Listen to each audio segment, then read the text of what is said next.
entrepreneurs who want to start or scale their own business. Our podcast is dedicated to helping young people find a community and resources to start and grow their businesses. Hosted by Charlotte Enever and Linda Reed Enever, our passion is seeing the future of business grow. Welcome to the Youngpreneur Society podcast. I'm your host, Charlotte Enever, and joining me today is Sam Angell. Sam, would you like to give us a little introduction to yourself? Yeah, of course. My name's Sam. I am 25 and have been running a business basically since I started university. So straight out of high school, and have really built it up and really taught myself a lot of what I do and understanding things. And I'm a designer. I love design, but I also have a lot of health issues and disabilities, which really help guide my way with the work that I do, which is predominantly with health and wellness businesses and things like that. Nice. So how did you start out in business? How did I start out in business? So I did do business in high school and learnt kind of all these things. And I was very fortunate where I actually studied certificates in high school through universities, not through the high school. So I've always been a little bit interested in business. But when I started studying a degree in architecture, and I was this is really fun, but I'm not applying my design skills in my workplace. I was working in a supermarket at the time, and I was just really bored. And I was all right, I'll teach myself graphic design because it's parallel to architecture, and started freelancing and just built that into a business over the last 6 years, I think it is now. And I just found that I really loved it. I loved working for myself. I love finding my own clients and not being in the corporate world, which just is not my jam. Having a 9-to-5 corporate job is not my thing. And the more I did it, the more I loved it. And the more that I put into it and worked towards it, I was no, this is what I love doing. That's amazing. So what's your favorite part about running a business? I really love the flexibility. It's also really important to me to have that flexibility because I do have multiple disabilities. A lot of my week is spent in medical appointments and in treatment. So I love that I can go and do that in the morning or in the middle of the day, and then I can come home at 3 o'clock in the afternoon, and then I can start a work day and not have to explain that over and over again to managers or bosses and be no, I'm a really good worker. I just need to work this really weird 3 p.m. to 9 p.m. shift, which is not very common in an office job because offices obviously work 9 to 5. But I love having that flexibility. I love being able to take control of what I do. I love being able to pick and choose the people that I want to work with that align really closely with my values as a person and my values as a business as well. So yeah, the flexibility is definitely my favorite part about it. Yeah, and I think it's great how you can achieve that balance between caring for yourself with those disabilities and looking after a business and still earning that money that you need. Yeah. So how has your approach to graphic design evolved over the years? It's something that we learn a lot about actually in a design degree. The approach is very clinical, and there's definitely bits and pieces that I've taken from my tertiary studies that have been really helpful and applicable, but it's cold, it's very to the point, there are certain steps you follow. And I think the more that I've been working in my business as a graphic designer, the more I realized that the people that I worked for and the work that I'm doing for their clients has become very human-centered. I have a very person-centered approach to what I do. I'm constantly thinking about how people are going to feel about this, how people are going to interpret what's being designed. And that's something that's not taught in design.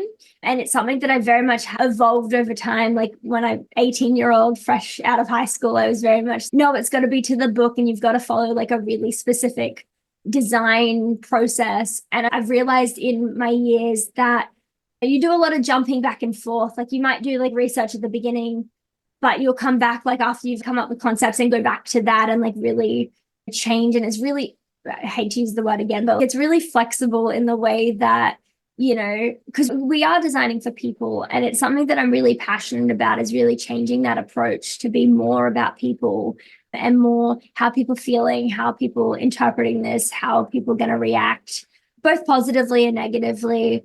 And that's something that's really evolved as like the more I do this work. And something that I notice is very missing in more like firms and agencies is like that kind of things change as you go along and you need to jump between different steps of the traditional process to get where you need to go. Yeah. So I've noticed like quite passionate about like health and wellness, and especially with that human aspect of advertising. So what makes you passionate about that, and how do you stay in touch with that? My passion very much comes from my lived experience. I've been in the healthcare setting as a patient since I was about 13 years old. I grew up in that space. I spent a lot of my time in high school, not at high school, and actually in hospitals and in appointments and in treatment. And I think having that lived experience for me has helped me see that there's a lot of gaps. I'm certainly not the only person who has a disability on the planet. There's 8 billion people there. But even people who don't necessarily have, formal disabilities, or everyone struggles at some point with their health and their mental health, whether that's more like ongoing chronic things, or whether that's a cold or something that's more short term and all of that. So having that lived experience, I very much have a unique perspective on the world, because I've been in lots of settings where I'm seeing lots of different people who struggle with their health and their wellness, and hear these stories. And I think because I've got disabilities and they are chronic, it helps me keep in touch with that. It gives me a lot of empathy to recognize everyone is fighting something that you don't know about. And I might be a little bit more vocal about it in what I do, but that doesn't mean that other people aren't going through something similar, or other people haven't got their own struggles and their own battles that they're dealing with. And for me, it does make me really empathetic. And I think just constantly living that on a daily basis kind of helps me keep in touch with that as well, because it's okay, how would I feel if I was approached by a health and wellness business? Like, what would I want as a patient? What would I want as someone who's seeking this out? Which I think really helps me as well with the work that I do, because I do have that kind of insider knowledge to be like, this is what people are looking for. Yeah, I think it's really great because you can go and talk to a bunch of people, but if you've never actually lived that, then it's still up to interpretation of somebody that doesn't really know. So how do you see the like role of design changing or growing and evolving in the health and wellness industry? That is a really good question. With anything with like how the world's evolved in even just 24 years of my life, I think it's really hard to sit and to know for sure. What I really hope, especially in the health and wellness space, is this more kind of holistic approach of design, where we look at different aspects of how design is being integrated into that space, whether that's more product design, where, we're creating artificial limbs for people through different methods. But really, I really hope as well that we do start listening to people with lived experience. Like something that I think is very much missing from education of design and even the practice of design is asking the people who this really affects, like asking these communities, how are they affected by this? How would they like this to be? So that we can really be designing again for people, but especially the people who need it the most. And I think that applies as well, even outside of health and wellness, when we design for Indigenous communities, like asking their input as well. Or just, I think if we're designing for a certain type of person, I think it's really important to ask those people how it's going to affect them. And that's where I really hope design is going, where we start thinking more about the people that we're designing for. Yeah, that definitely sounds like the best way to go.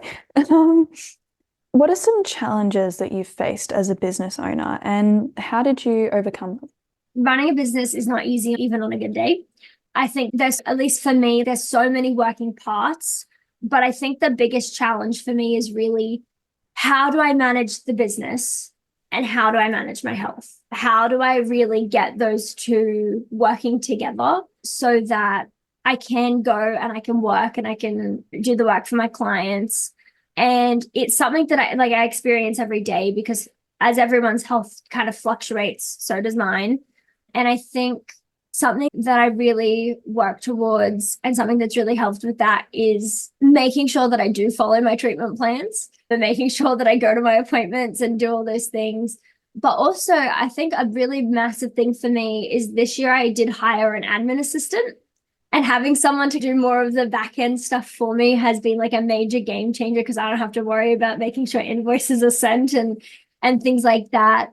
But yeah, it's been a really interesting journey, like learning how my brain works and making sure the business works within that model, not some strategy that some other business owners said, oh, this is going to work, but just learning what my brain's going to do and learning how my brain works and then finding strategies so that the business works within that space as well. Yeah, that's a really, really good way just to do everything. And I think we have admin assistants. It's amazing. We have an accountant. I love our accountant. Like, she does all the family stuff as well, but it's amazing because I don't have to know what's going on. Yeah, I think as well, like not being afraid to outsource. Like, I do not pretend like I know everything on the planet because I don't. I'm 24. And learning that it's okay to outsource, like an accountant, they've done all the training to do all the accountancy stuff. Like, I don't need to waste my time. Like, I'm a designer, like I'm good at that. If I can spend my time focusing on what I'm good at and then outsourcing to people who are good at what they do and supporting people who know what they can do and what they're good at is really beneficial. Yeah, and I think you don't really get anywhere by running yourself into the ground. Oh, no. And if you look at all those big companies, the reason why they're big is because they have a whole heap of people doing what they're really good at. Absolutely. And I think if you're all working towards a common goal of like helping yourselves and not trying to do everything all at once, then I think it's pretty good. Oh, yeah, absolutely. So how do you stay productive? Because I know this is an issue for me. So a big thing for me, I actually have bipolar type 1, which is very much on my website and I talk about a lot. And something that comes with that is very much fluctuation in energy levels. So the way that I stay productive is by learning those patterns of my energy levels and working in those. So if I've got more energy, trying to like getting up and using that energy that I've got.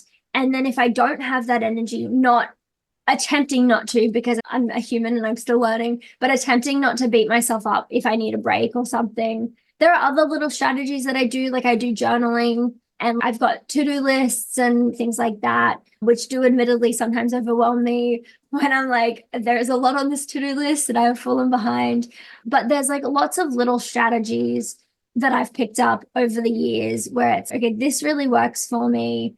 And a really big thing of that is journaling and being like, okay, if I look at these things, something I'm trying to work on at the moment is not adding like 50 things to my to-do list, like only adding 3 to 5 things so that it's a little bit more manageable and I don't look at this like big wall of I've got a lot of stuff to do. And then other things, like I've got a calendar that I like put in like my work hours and things like that help me stay a little bit productive. But yeah, it's just a lot of little things. And not all of these work for everybody, obviously. Like I know some people just can't work a calendar. It just doesn't work for them. And knowing as well that you've got to try a lot of things and find what's going to work for you. Because like I've said, everyone is very different and different things are going to work for so many different people. Yeah, and I think it's also, from what I've noticed, this could just be me still going through high school and all that other stuff, is people aren't really accepting of it might work for you, but it might not work for somebody else. But I know for my calendar, I was really bad at keeping a calendar. I think I still am. But at this point, I'll just be putting in reminders and it's like whatever word that my brain has already assigned to that task, it's all over the place, but it's so fun. And then also on Google Calendar, I like having different kinds of calendars that you can like show because it lets you section them out. I don't know. I also like putting stuff into sections, so I think that's just it. And as well, like I know for myself, like some days the calendar is really good and a to-do list is really good. Other days it's not. And it can fluctuate for like an individual on any given day as well. So I think it's really about building your toolkit so that, okay, today the to-do list is not working. What can I use instead? It has been like really useful for me to learn because yeah, things that might work on Tuesday aren't going to work on Friday. And that's okay too. Yeah, like we're all changing all the time. We don't really have a choice on that one. With like how amazing you are at keeping people in mind. How do you keep accessibility in mind when you are designing? There's a lot of resources now available on the internet, which is really helpful. I think for me, I think it really does go back to that lived experience. And it's just something that is almost ingrained in my mind because I'm looking for that accessibility as a potential client, as a patient. I'm looking for that accessibility. So I think it's just at this point very ingrained in my mind. But sometimes, like I've said, I don't know everything. So sometimes it is really good. Like there are resources, like there are websites that look at like the accessibility of a font. So like I've got a general knowledge of like basics on like accessibility, but sometimes when you're looking at like for branding, you look at like font pairings and things like that for headings and subheadings. And there are programs that will like let you know how that accessibility is working from like a readability standpoint, which I use all the time to make sure that it's included and it's thought about. And same with like colors and making sure that particular font works on the colors that you're looking at. And I'm really lucky that because of my lived experience, it is very ingrained in my brain that I'm like constantly thinking about it. Because I do have like tertiary education in design, it is very much, a lot of designers do see it as an afterthought, and especially going through an architecture degree.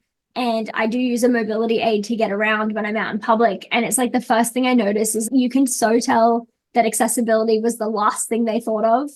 And it's very much to meet the Australian standards. And I think for me, a big passion of mine is trying to get people who don't normally think about it because they don't, if you're able-bodied and you can walk around a city, your thoughts are not how even is the ground. And I do sometimes think it is a privilege of mine that I do have those thoughts. It definitely gets frustrating at times because it's not designed that way. But I think it's very helpful for what I do. And in running my business that I've got, it's so ingrained to be like, okay, how are we going to be thinking about someone who might be colorblind and can't see the full spectrum of the colors? And how are they going to interpret the information? How are they going to read the information that's on our webpage?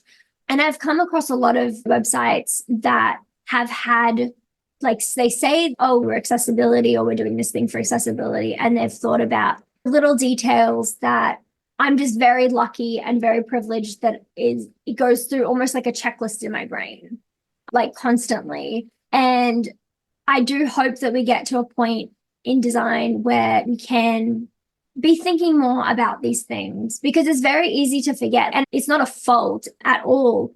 If you don't experience it, you're just not going to think about it.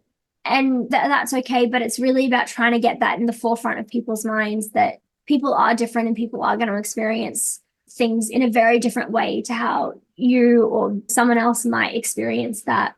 I hope I answered your question. Yeah, no, 100%. 100%, definitely. Because I love how, yes, it is lived experience, but at least you're very self-aware about everything. I love that so much. Thank you. But at least you know that it's something that you need to be aware of. Because I know for me, I'm still learning insight about accessibility at all. I'm pretty sure I don't even know the basics. Yeah. And I think as well, though, there's something really powerful in accepting that you aren't going to know everything. Like, definitely when I was a teenager, absolutely, I thought I knew everything in the world. But I think a big thing that shows that you're growing up is accepting. And I know 50-year-olds who haven't learned this lesson, but just knowing that you aren't going to know everything, and that's not a fault of your character.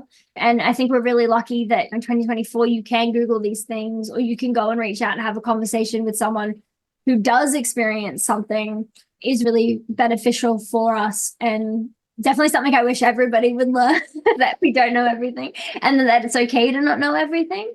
Because I know there's been times where I've run things by someone who might experience different disabilities or experience a disability that I've got, but in a different way, because we're all made up of our experiences and everything. And it's really good to just ask people, like constantly asking for feedback for things like, does this work? And if you don't know people in that field, like I said, there are tools that can run these things for you on Google and things like that, where it's, okay, how is this going to be?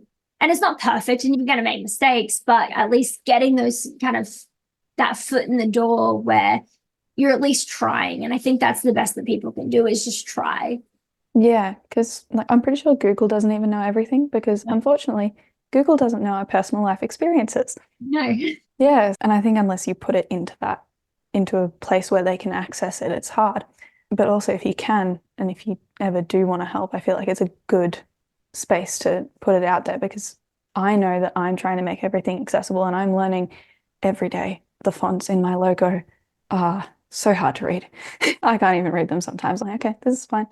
You have given us some amazing, like, little pieces of information and tips, but do you have any other final or anything else that you would like to share as a tip for a young entrepreneur going into any field, but especially the design industry? I think my biggest piece of advice ever is just don't be afraid to learn. Keeping an open mind and being willing to learn new things, I think, is very applicable to any field because the more you learn and the more that you absorb, that's part of anyone's life experiences is what you learn and what you pick up and what you do. And remembering that comes in different ways. Like for me, it was going and getting a university degree, but that's not going to be the way for other people.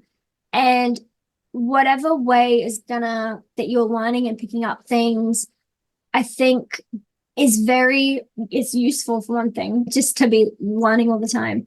But yeah, picking up information and learning new skills. And I think learning about yourself as well. Like you can learn all of this information, but I think as well, if you don't learn who you are and learn about yourself, then you're not going to know how the best way to learn other things. And being open to learning is very important, especially for business owners, so that you can understand your target audience, so that you can understand yourself, so that you can understand the programs and tools that you use.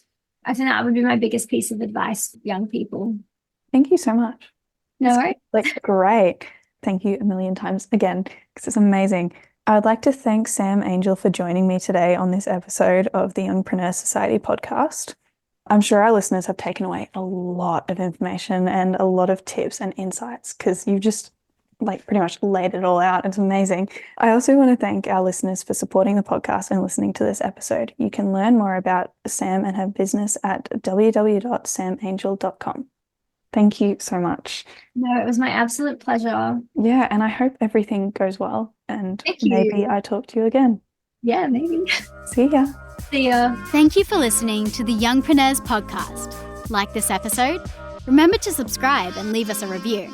And join us in the Youngpreneur Society, a community for young entrepreneurs to explore the world of business. youngpreneursociety.com